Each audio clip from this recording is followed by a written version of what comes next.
economic generation. This morning in America, more people went to work than ever before. So I got a message to Donald Trump. Stop shit-talking America. Stop it. Cut it out. Cut it out. Whoa. Cut it out. Just hear me on this. This is the greatest country on earth. He better damn well start acting like it. In this country, we value our freedom. We cherish our democracy, and we love this country. And yet this guy wants to lead our nation, and he's so unfit to lead. He's so unfit to lead. But we have a leader in Kamala Harris, someone who's compassionate, someone who gives a damn, someone who wants to lift us up. And Pennsylvania, right now it's on us to lift her up.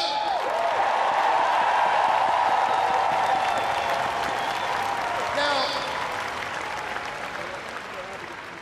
I've been talking a whole lot about Bob Casey and Kamala Harris. I want to close by talking about all of you, my fellow Pennsylvanians.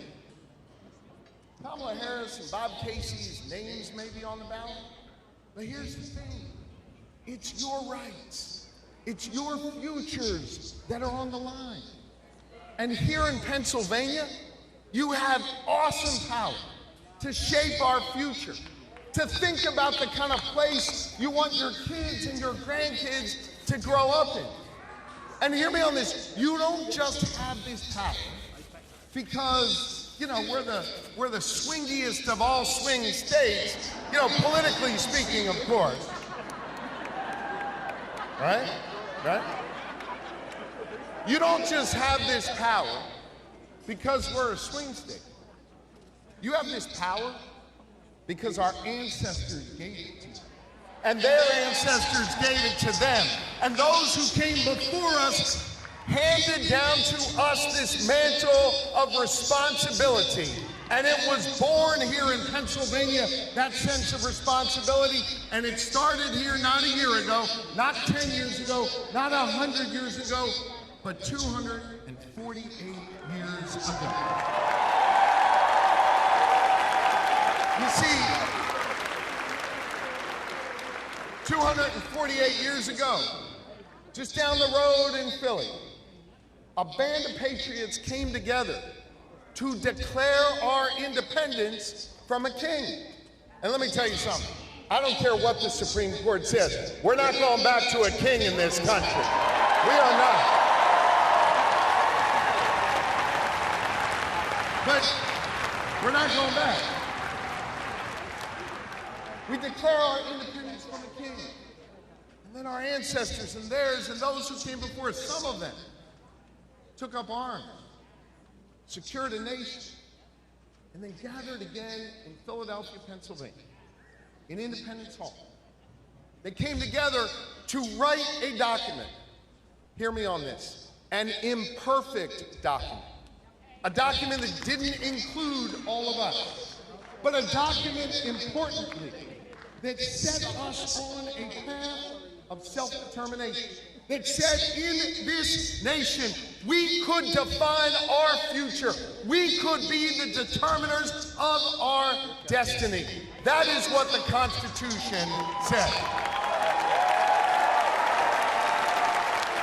After that band of patriots signed that Constitution in Philadelphia, one of my predecessors, sounds crazy to say, Ben Franklin, former leader of Pennsylvania. I know, it's crazy to say, right? Ben Franklin signed the Constitution. And he walked out onto those cobblestone streets of Philadelphia. He was met by a woman. She looked him in the eye and she said, "Mr. Franklin, what do we have here? A monarchy or a republic?" Franklin looked her in the eye and he said, "We have a republic if you can Those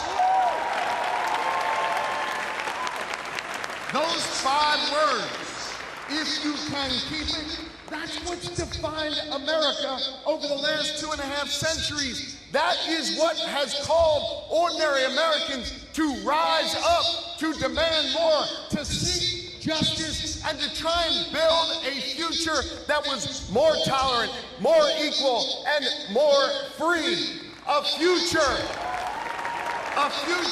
that after 2.5 centuries would come to include all of us, would come to bring all of us to the table, would come to perfect our union, even though it is still imperfect and that work in progress.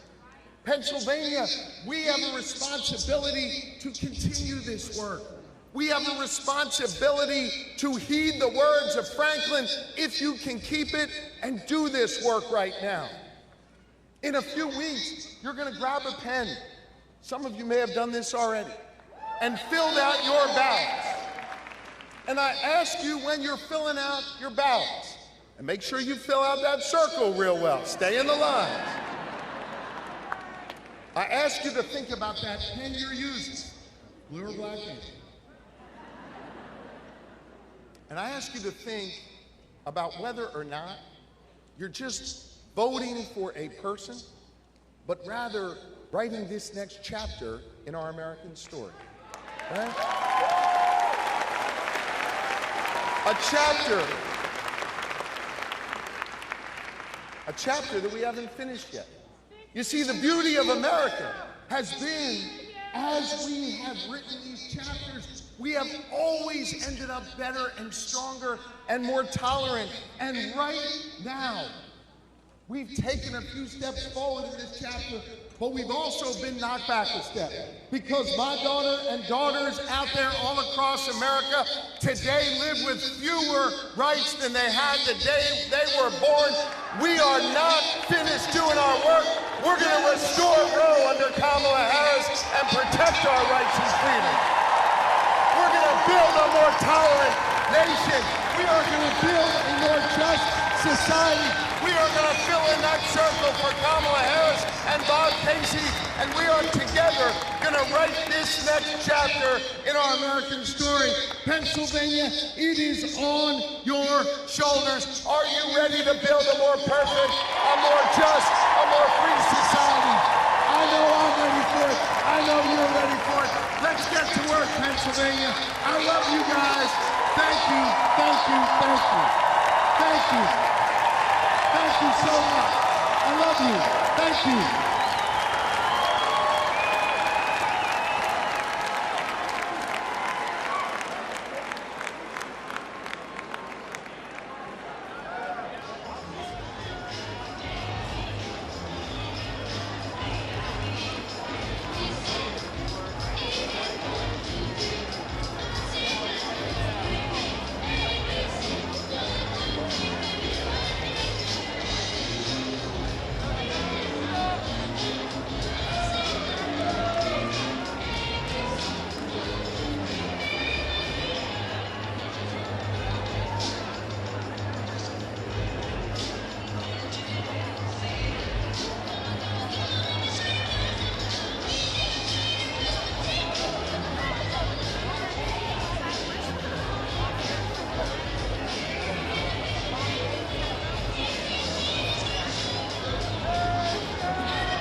welcome to the stage local educator Shakila Paye.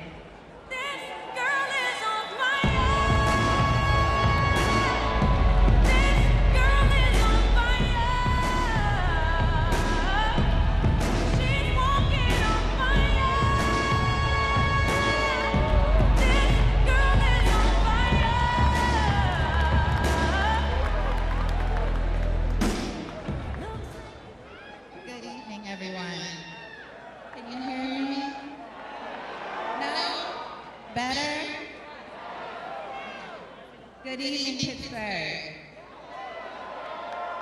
My name is Shakila Paye, and I am extremely honored to be here today to help welcome President Obama back to our city.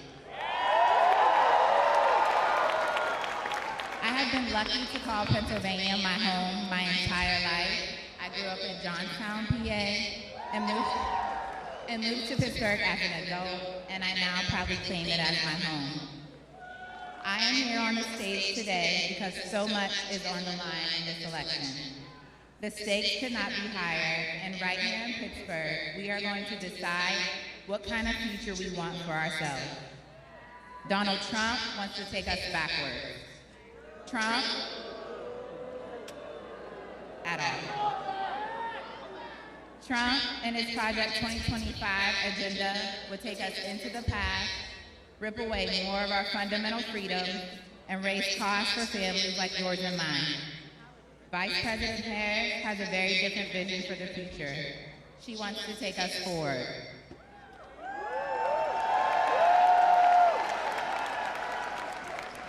Listen, I spend a lot of time with the future as a kindergarten teacher at the Urban Academy Charter School of Greater Pittsburgh.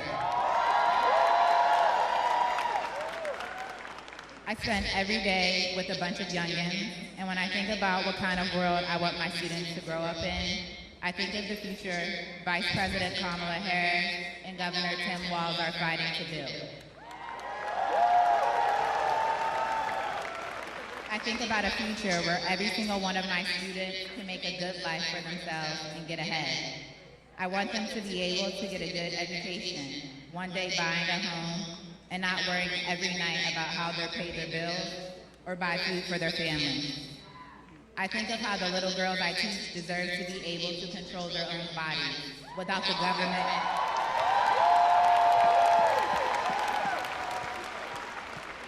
government interfering with their decision about when or if they want to start a family. And that's the future that Vice President Harris is fighting for. That's what's at stake in this election. I'll be honest, for a while politics have felt distant to me. I voted for President Obama in 2008 as a first-time voter, and then again in 2012. If anyone is wondering whether your vote matters, whether your voice matters, let me be very clear, they absolutely do. Just a few votes at every polling place this year can make the difference between Donald Trump forcing his Project 2025 agenda upon us and Vice President Harris taking the oath of office in January and fighting for each and every one of us here.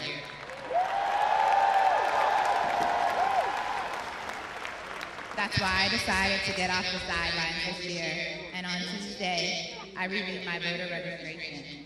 If you haven't checked your voter registration, please do it today. You have until October 21st to register to vote and then get out to cast your ballot on Election Day.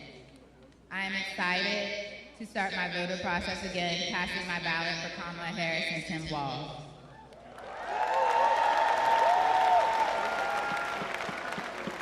President Obama has told us, all of us, that we have the power to decide our country's future, and I am going to do just that.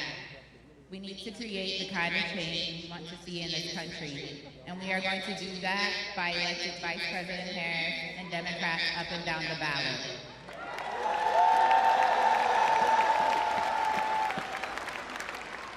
It is now my incredible honor to introduce Senator Bob Casey, who has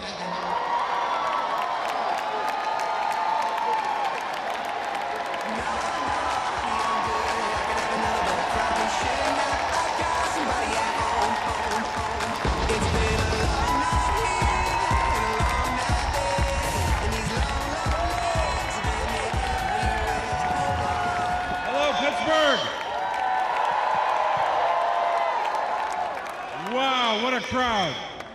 I got one question for this crowd. Are you ready to win? Are you ready to elect Kamala Harris and Tim Walz? And are you ready to help me win this United States Senate seat? All right. Now, isn't it great to have President Barack Obama with us tonight? I'm going to introduce him in a moment, but I got a couple things I want to say first. But we're so grateful you're here tonight. You're here tonight because you love our country. That's why you're here tonight. And I can't thank you enough for loving your country enough to be here with us tonight. This is a fight this year about a lot of key issues for families. But I think at the core of this campaign, at the national level and here in Pennsylvania, it's a fight really about two things. The first is rights. The fight for voting rights, women's rights, workers' rights, all on the line. But this is also a fight about working families, about working together to help our working families to lower costs, to fight the fentanyl crisis, and to take care of the most vulnerable among us. Our kids, our seniors, people with disabilities, help our veterans. That's what we do as Democrats. Now, I got something to say about my opponent, just a couple things. My opponent is a former hedge fund CEO. And he told some lies in this campaign. He lied about living in Pennsylvania when he was living in Connecticut. He lied about how he grew up. He said he came from nothing. That's what he said. He had a pretty good upbringing like I did. We were lucky to have strong families and to grow up with a lot of advantages. He should tell a different story about that. He also lied about creating jobs in Pennsylvania. When he outsourced jobs from Pennsylvania to India and China. He shouldn't lie about that. He also lied. Well, we just get past that.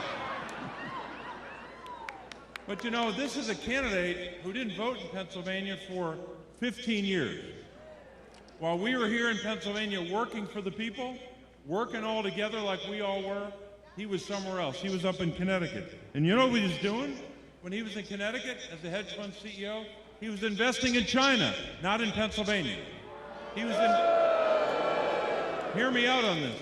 He increased investments in China by 108,000% when he was a CEO.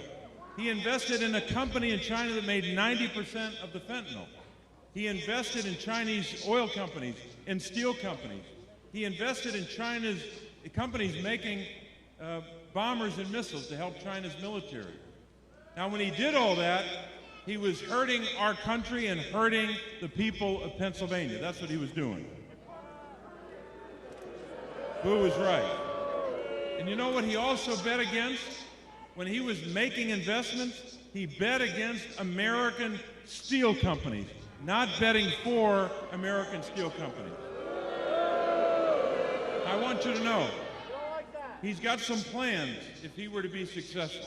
Here's one of his big plans. His plan is to give big tax breaks for, you guessed it, the billionaires, the people making a lot of money, and the biggest corporations in the world. You know what happens when they do that? They'll put Medicare, Medicaid, and Social Security on the chopping block.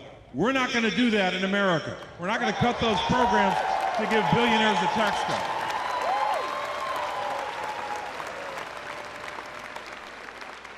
Now, these out-of-state billionaires know that I won't vote for their tax cuts. I've already proven that. I voted against the billionaire tax cuts of 2017. So they're a little mad at me now. They're mad at me that I'm going after them on corporate greed as well. They're pretty damn mad about that. You know what they're doing? They're spending more than $100 million to defeat me in this race. Well, I got news for those billionaires. I'm going to beat David McCormick, and I'm going to beat those billionaires.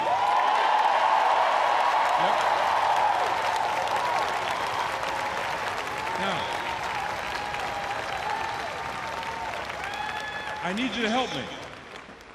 I need you to help me. Go to bobcasey.com and help us to fight off those billionaires.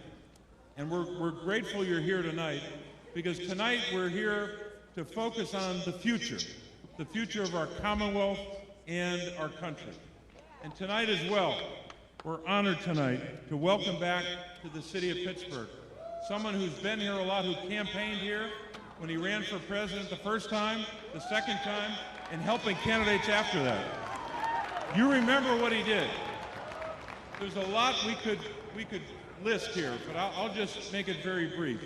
You know what he did to lead our country in passing the Affordable Care Act, right?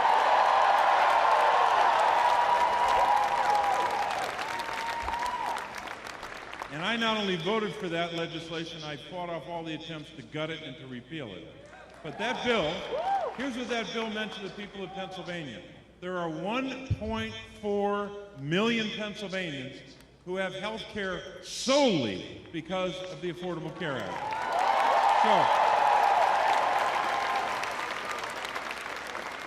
And we know that so many Pennsylvanians, hundreds and hundreds of thousands of them, have coverage for pre-existing conditions because of that Affordable Care Act. So tonight,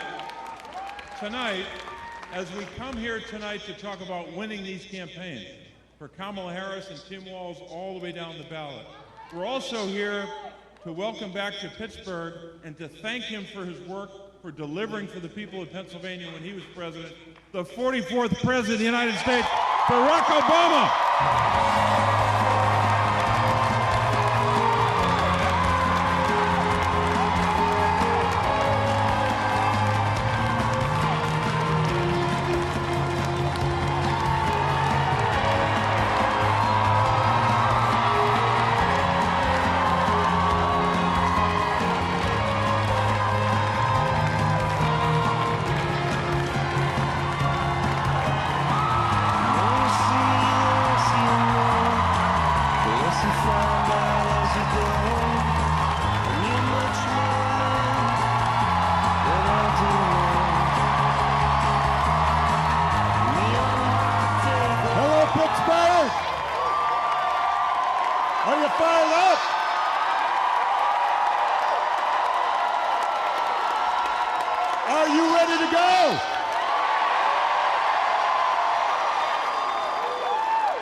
Pennsylvania.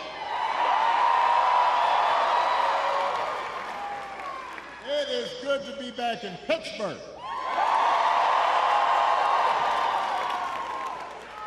I love Pittsburgh.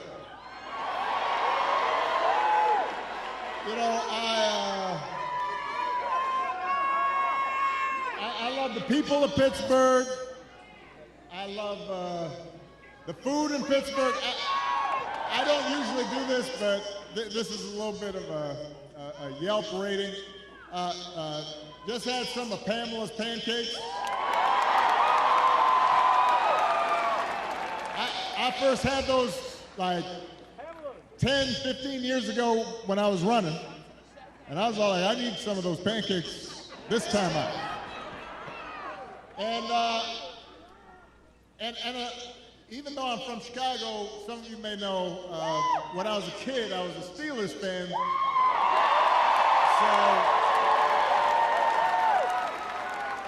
And watching the Steelers this season, it seems I'm not the only guy from Chicago who likes being in Pittsburgh. Because so far, Justin Fields is doing pretty good. Now, before we get started, we have a little bit of work to do here. All right, so I want everybody to be, just settle in. We got some work to do. Before we get started, I did want to say that we are, heartbroken about the loss of life in Florida, North Carolina, states across the Southwest. We are thinking about people, families whose lives have been upended by the storms over the last couple of weeks. I could not be more grateful for the first responders and FEMA professionals who have put themselves in harm's way to try and help.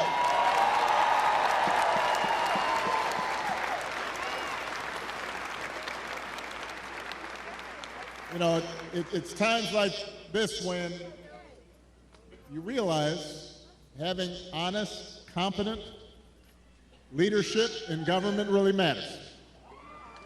It makes a difference. And today I'm asking you to vote for some of those leaders, including some folks we need working with your outstanding governor, who you just heard from, Governor Josh Shapiro. We need them in Harrisburg. So we need you to vote for your next Auditor General, Malcolm Kenyatta.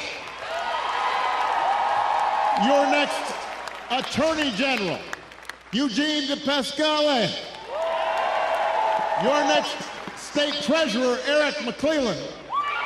And my buddy, your outstanding United States Senator Bob Casey.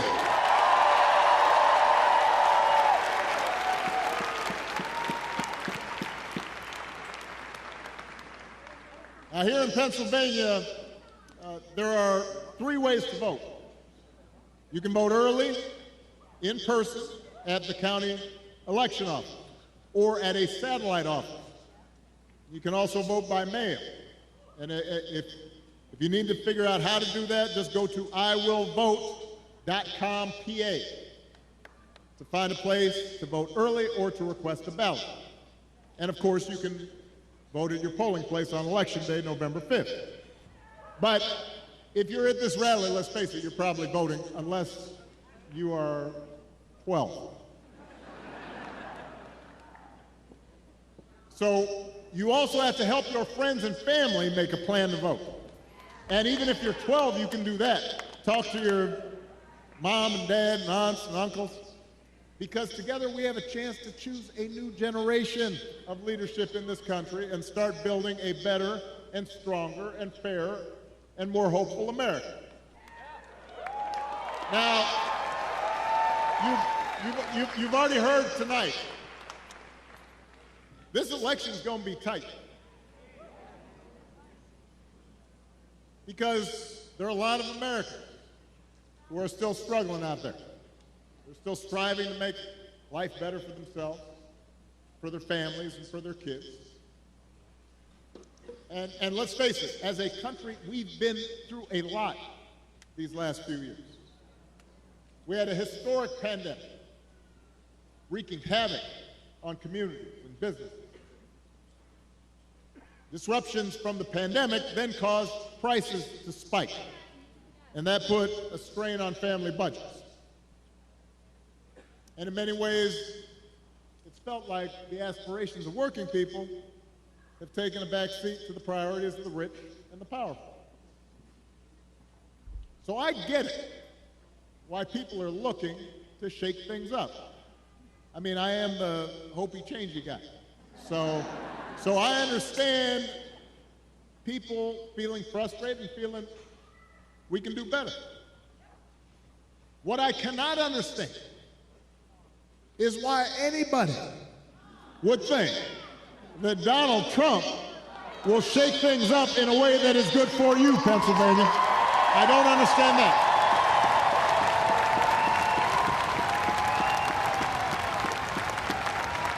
Because there is absolutely no evidence that this man thinks about anybody but himself.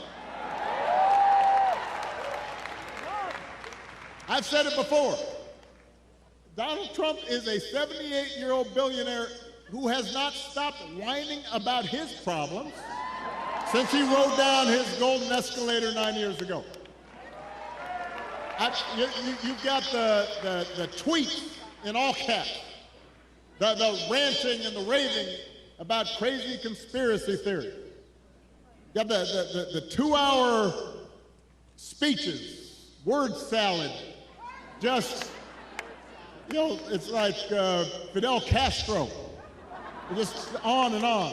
Constant attempts to sell you stuff. Who does that? Selling you gold sneakers and a $100,000 watch and most recently a Trump Bible. You know, he wants you to buy the Word of God, Donald Trump edition, Got his name right there next to Matthew and Luke. I mean, you could not make this stuff up. If you saw it on Saturday Night Live, you'd say, well, no, that's going too far. No, he's doing that. It's crazy. And the reason he does it is because all he cares about is his ego and his money and his status. He's not thinking about you. Donald Trump sees power as nothing more than a means to an end. He wants the middle class to pay the price for another huge tax cut that would mostly help him and his country club buddies.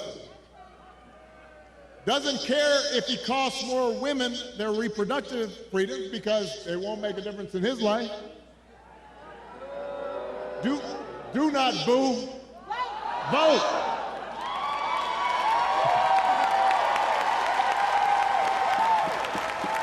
They can't hear your boos, but they can hear your votes.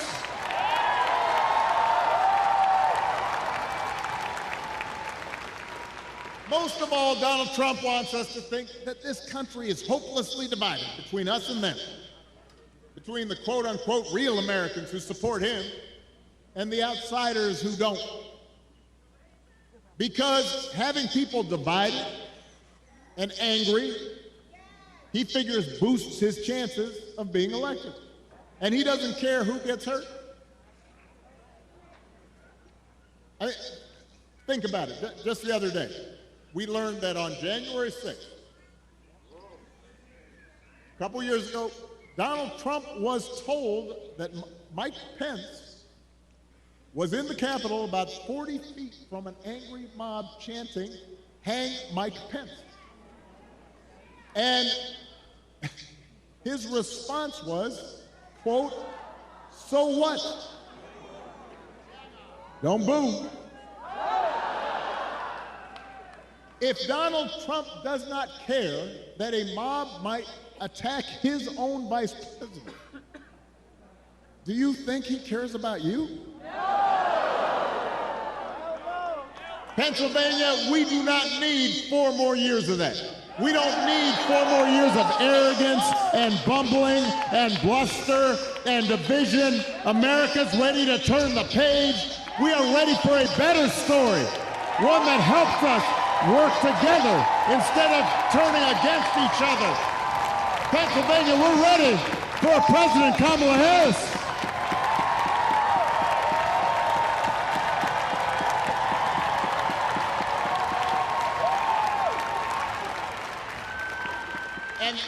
And the good news is Kamala Harris is ready to do the job.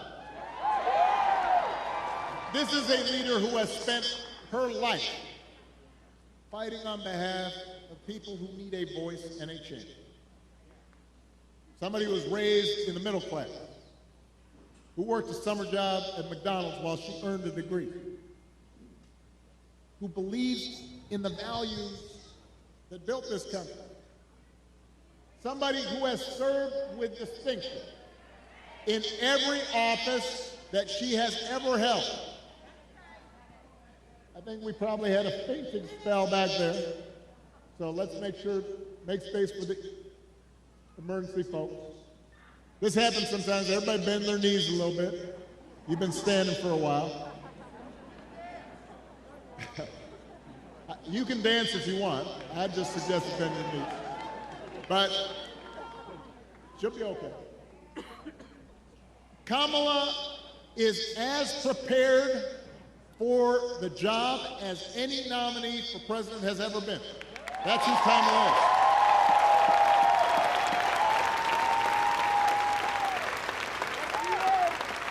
And in the White House, she will have an outstanding partner in Governor Tim Walz.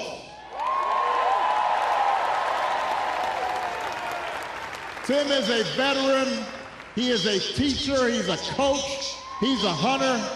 He's been a great governor working with Democrats and Republicans to get stuff done.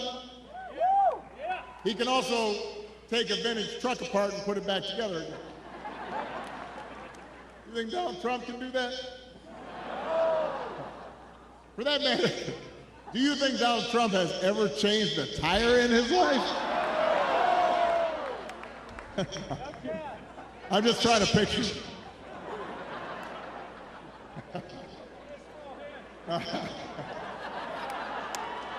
The point is, if you elect Kamala and Tim, they won't be focused on their problems, they'll be focused on yours. They understand that too many folks here in Pennsylvania and across the country are struggling to pay the bills. Even though wages are steadily growing and inflation is finally slowing, the price of everything, from health care to housing to groceries, it's still too high. And that takes a real bite out of paychecks. It hurts. So the question is, who's really going to do something about it? That's what you should be asking yourself. Now, Donald Trump's plan is to do what he did last time, which was give another massive tax cut to billionaires and big corporations. And then, don't boo, I'm going to break you of this habit. And the reason some people think, well, I don't know, I remember that economy when he first came in being pretty good. Yeah, it was pretty good, because it was my economy.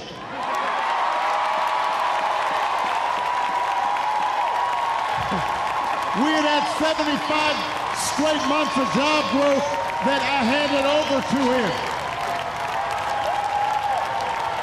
It wasn't something he did. I had spent 8 years cleaning up the mess that the Republicans had left me the last time.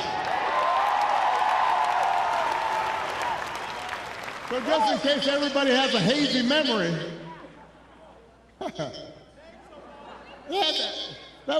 didn't do nothing except those big tax cuts. His other big economic plan now is to slap tariffs on everything, from food to TVs. Now, understand what tariffs are. Anything that's coming from that's made elsewhere and comes here, you slap extra money on top of it. And if other countries are cheating, in some cases, it makes sense because you want to have a fair playing field. But what he's proposing is basically a Trump sales tax that could cost the average family almost $4,000 a year. So if you're concerned about higher prices, that is not the way to get lower prices. That's going to come out of your pocket. You think prices are high now? Donald Trump's message basically is, you ain't seen nothing yet. All right, so that's, as far as you can tell, that's his plan, right? Because it's not written down anywhere. When it comes to health care, you heard it in the debate. Donald Trump's got one answer. Ending the Affordable Care Act that 45 million people rely on.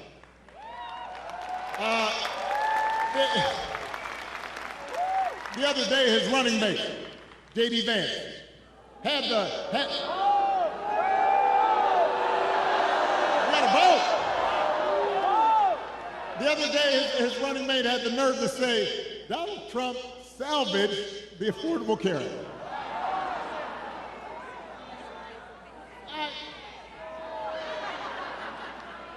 I mean,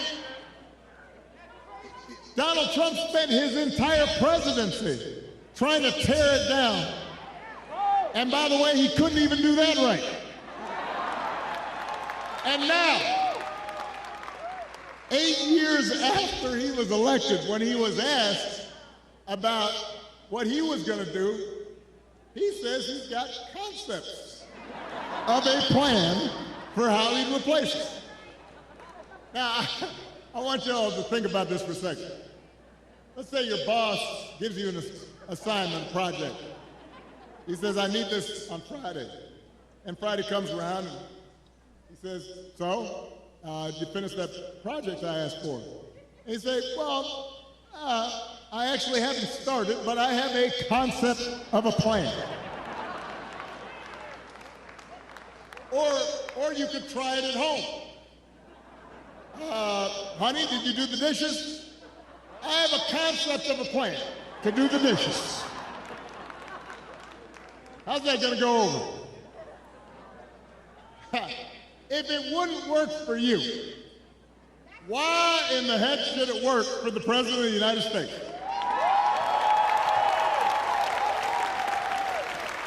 But the good news is, Kamala Harris, she doesn't have concepts for a plan. She has an actual plan to make your life better.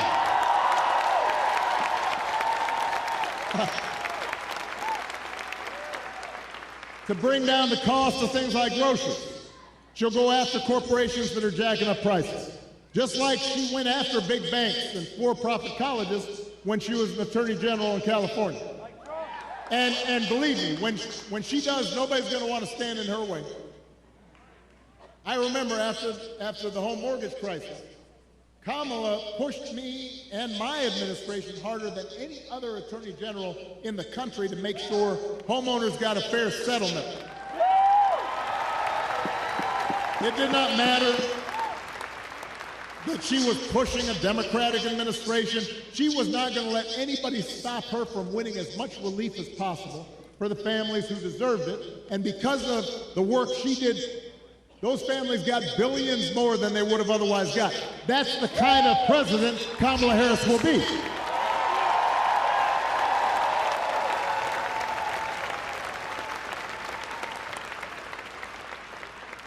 To lower housing costs, Kamala will cut red tape and work with governors like Josh Shapiro, as well as the private sector, to build 3 million new homes. And she'll give first-time home buyers up to $25,000 to help with the down payment. Plans, concrete plans. And for a lot of folks, that could be the difference between watching their dreams pass them by or finally owning a place of their own.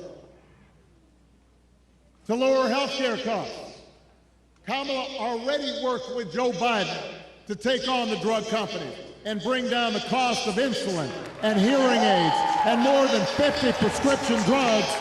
And as president, she will never stop working to limit out-of-pocket costs and protect your care. That's who Kamala is. She's got a track record of doing it. And here's a big one. Instead of giving more tax breaks to billionaires and raising prices on working families, Kamala will give a tax cut to 100 million middle class and working people here in America.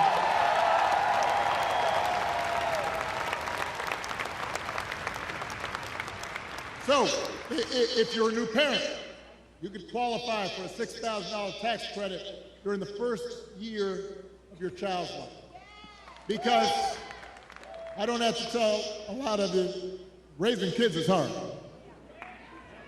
And she wants to make it easier to afford stuff like a crib or a car seat or diapers. I remember buying diapers. I remember the first time I went in the store, right after Malia was born. I was like, what?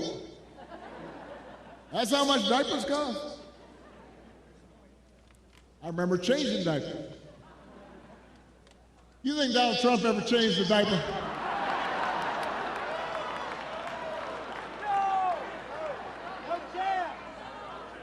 Yeah.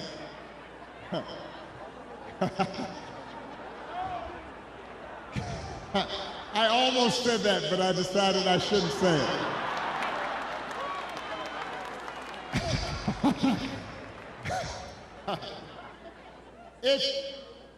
If you're starting a small business, Kamala Harris will give you a $50,000 tax credit to help you get it off the ground.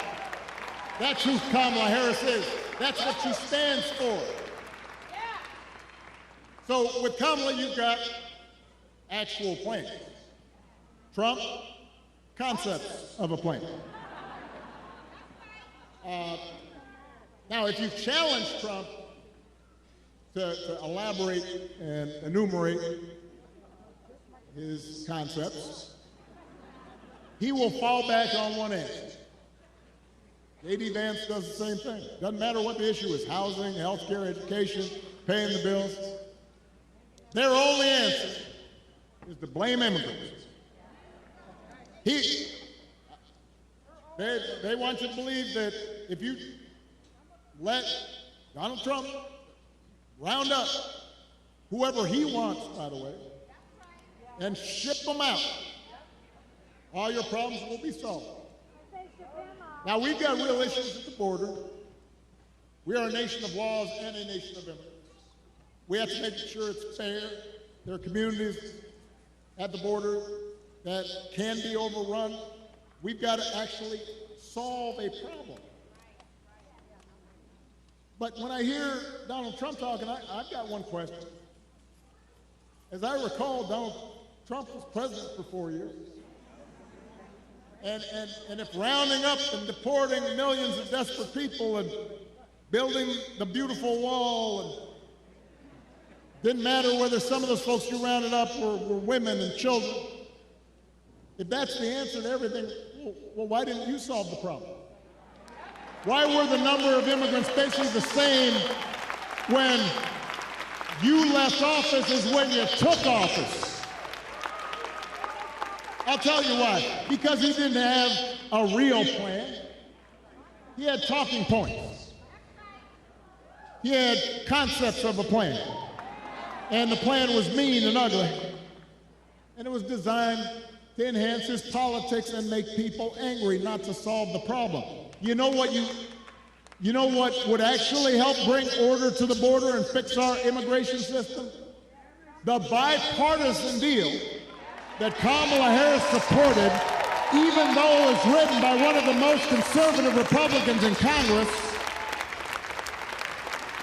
the same bill that Donald Trump tanked on purpose because he thinks fear-mongering is how he's going to win this election. He told Republicans, even the ones who had originally supported, don't vote for it, because he doesn't want the problem solved.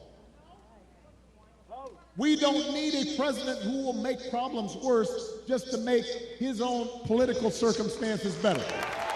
We need a president who actually cares about solving problems and making your life better, and that's what Kamala Harris will do.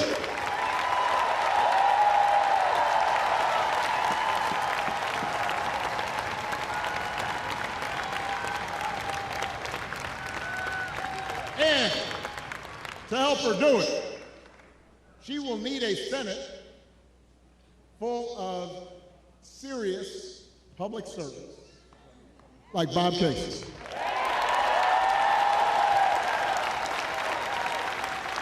I'm going to talk about this man just for a second. I've known Bob for almost 20 years. I've watched his daughters grow up. I know his brothers and cousins, and let me tell you, there are a lot of brothers and cousins. And I can tell you that no one is more humble and more honest and more rooted in his community and has more integrity than Bob Casey.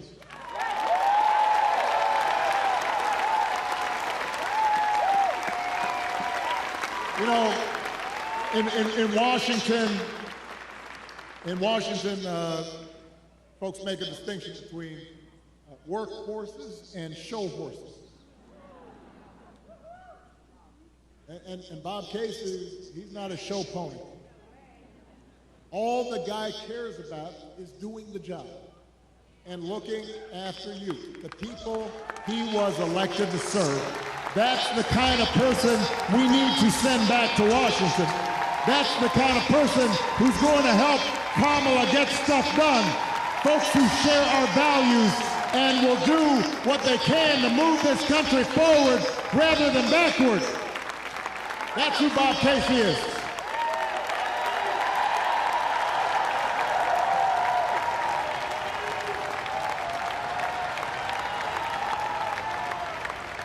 Now, one of those values is freedom. And during election time, there are a lot of flags and there's a lot of talk about freedom. So let me talk about that just for a second. Because I don't think we've ever had an election with candidates who understand freedom more differently. For Donald Trump and his cronies, freedom means that the powerful can do whatever they please. Fire workers for trying to organize a union, dodge paying their fair share of taxes, try to throw out your votes when they lose an election, control what women can and can't do with their bodies.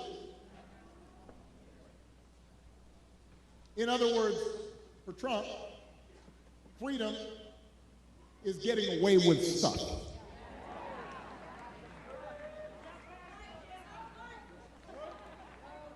It's like he said in the middle of the pandemic. I don't take any responsibility at all. People were dying. I don't take any responsibility at all. Not sure any other president has ever uttered that statement. We have a broader idea of freedom.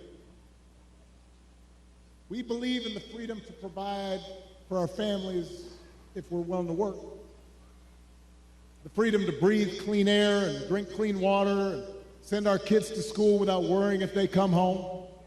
We believe that true freedom gives each of us the right to make decisions about our own life, how we worship, who we marry, what our family looks like.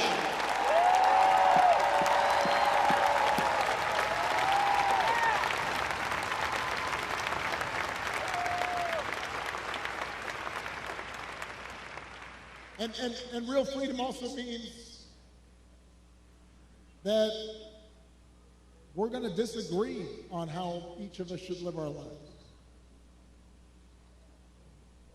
And we have to respect other people's views on these issues. You know, I've always said there are good people of conscience on both sides of the abortion divide. I respect anyone whose faith tells them that it isn't something they support. But if we believe in freedom, then we should at least agree that such a deeply personal decision should be made by the woman whose body is involved and not by politicians.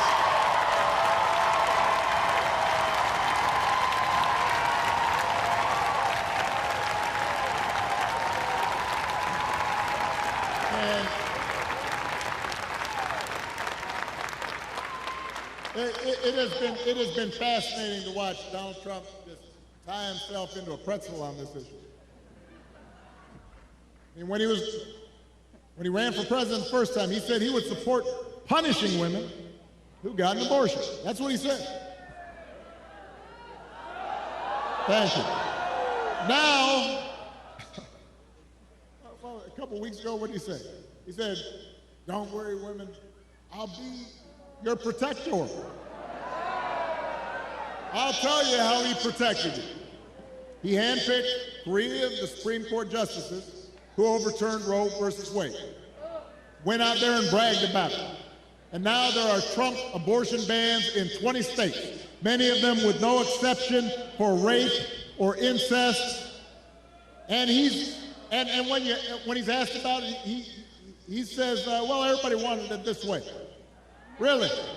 He thinks women want to have to drive hundreds of miles to find a doctor who can help them? Does he think doctors want to choose between letting a woman die or going to jail for giving her the life-saving care that she needs? That is not something people chose. Now, Donald Trump may be confused about that issue. But let's not be confused. Let's be clear about what's at stake here. If you send Bob Casey back to the Senate, he'll vote to restore reproductive freedom that women had for nearly 50 years. And if Congress passes that bill, Kamala Harris will sign it into law.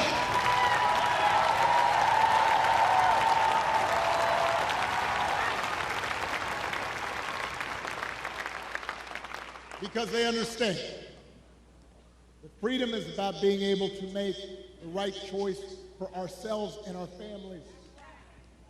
It's about recognizing that other people have the freedom to make their own choices, even if they're different from ours. And it's an example of how,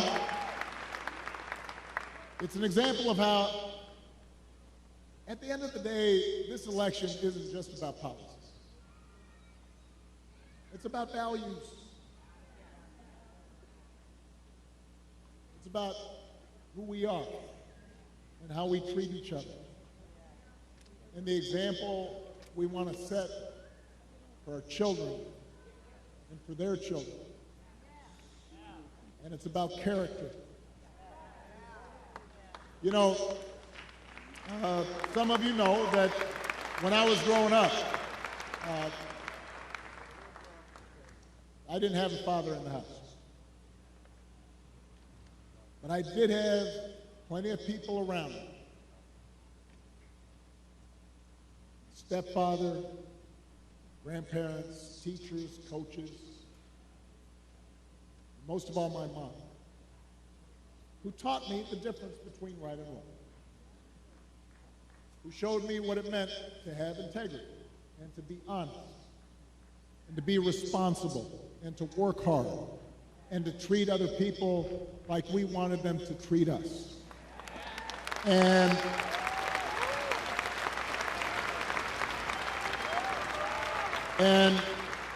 I had a bunch of role models out there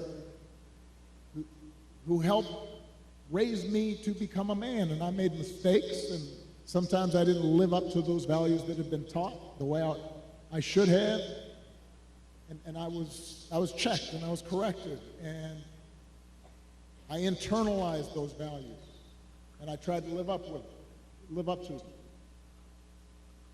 And I suspect most of you grew up the same way. And you know, that process of trying to live out your best self, trying to live out your values, that doesn't stop after the age of 20 or 21. It keeps going, and as I got older, I continued to benefit from friends like Bob Casey and Josh Shapiro and others who would reinforce those values and who I didn't want to disappoint. And obviously, my wife. And my daughters, you know, who I want to make sure, Malia and Sasha are watching. I want to make sure that I don't disappoint them and that I'm passing on these values to them. You know, and here in Pittsburgh, I'm thinking about another example. Somebody who was a dear friend of mine and who's passed away now, Dan Room, who,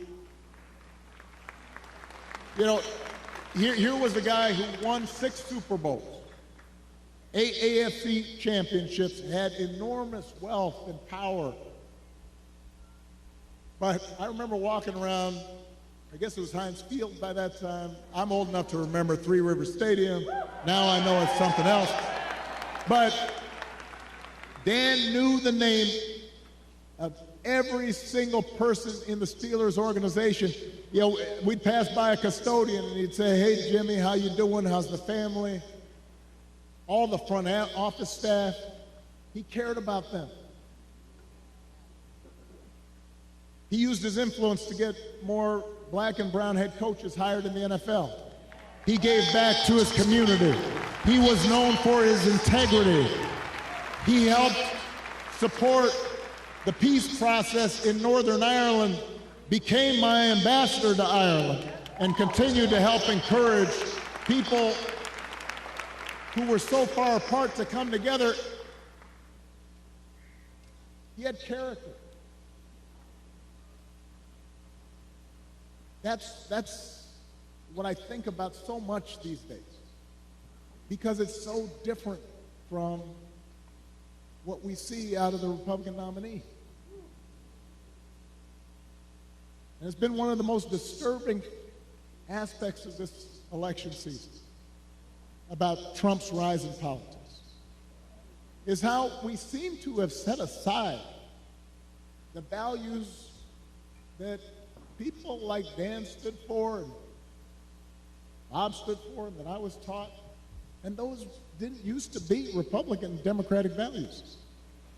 I mean, it used to be we'd have arguments about tax policy or foreign policy, but we didn't have arguments about whether you should tell the truth or not. We didn't make excuses for people who just violated basic norms of treating people fairly and with respect.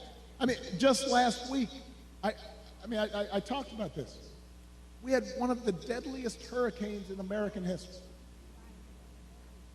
The beautiful town of Asheville, North Carolina, one of my favorite places in the country. Spent time there, amazing people, devastating, hundreds of people killed. And President Biden and Vice President Harris were down there meeting with local officials and comforting families, asking how they could help. And Donald Trump at a rally just started making up stories about the Biden administration withholding aid from Republican areas and siphoning off aid to give to undocumented immigrants. Just made the stuff up. Everybody knew it wasn't true. Even local Republicans said it was not true. And now the people of Florida are dealing with another devastating storm. And I want you to watch what happens over the next few days, just like the last time. You're going to have leaders who try to help, and then you have a guy who will just lie about it to score political points, and this has consequences. Because people are afraid, and they've lost everything, and now they're trying to figure out, how do I apply for help? And some of them may be discouraged from getting the help they need. The idea of intentionally trying to deceive people in their most desperate and vulnerable moments. And my question is, when did that become okay? I'm not looking for applause right now. I want to ask Republicans out there, you know, people who are conservative, who didn't vote for me, who didn't agree with me. I had friends who disagreed with me on every issue. When did that become okay? Why would we go along with that? I mean, if your coworkers acted like that, they wouldn't be your coworkers very long. If you're in business and somebody you're doing business with just outright lies and manipulates, you stop doing business with them. Even if you had a family member who acted like that, you might still love them, but you tell them you got a problem. And you wouldn't put them in charge of anything. And yet, when Donald Trump lies or cheats or shows utter disregard for our Constitution, when he calls POWs losers or fellow citizens vermin, people make excuses for it. They think it's okay. They think, well, at least he's owning the libs. He's really sticking it to them.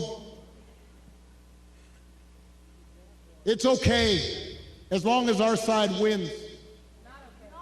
And by the way, I'm sorry, gentlemen, I've noticed this especially with some men who seem to think Trump's behavior, the bullying and the putting people down, is a sign of strength.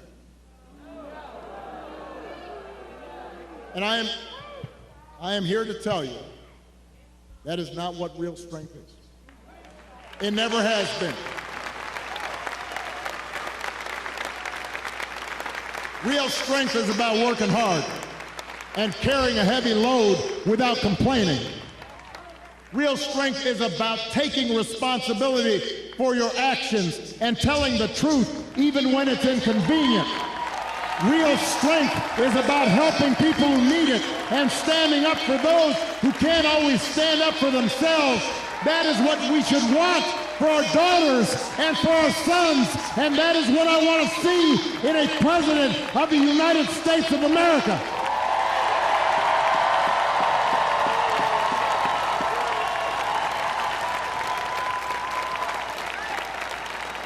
And the good news is that you have candidates to vote for in this election that demonstrate that kind of character, who know what real strength looks like, who will set a good example and do the right thing and leave this country better than they found it.